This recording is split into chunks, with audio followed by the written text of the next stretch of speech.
ఈ జరిగిన వృత్తాంతము ద్వారా ఒక అద్భుతమైన సత్యాన్ని ఈరోజు మీరు నేర్చుకోబోతూ ఉన్నారు. ఆలోచించండి. ఒక తండ్రి తన 4 సంవత్సరాల కుమార్తెను ఒక దేవాలయమునకు తీసుకుని వెళతాడు.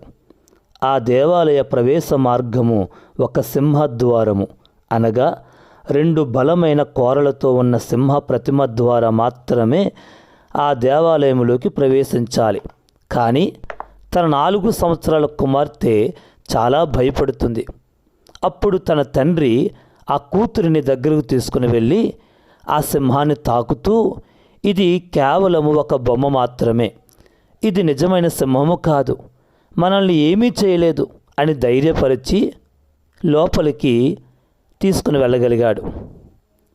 వారు వెళ్ళిన తర్వాత ఒక విగ్రహము దగ్గరికి తీసుకుని వెళ్ళి, బంగారం, నీకు ఏమి కావాలో, నీ కోరిక ఏమిటో కోరుకో అని ఆ కుమార్తెకు చెబుతాడు. అప్పుడు ఆ కుమార్తె అంటుంది, డాడీ, మనం వచ్చేటప్పుడు ఆ సింహమును చూసి నేను భయపడుతుంటే నీవేమి చెప్పావు? ఇది కేవలం ఒక బొమ్మ మాత్రమే, ఇది మనల్ని ఏమీ చేయలేదు అని చెప్పావు కదా, మరి ఈ బొమ్మ కూడా ఏమీ చేయలేదు కదా. ఈ ప్రశ్నకి తండ్రికి సమాధానం లేదు. మరి మీరేమి సమాధానం చెబుతారు?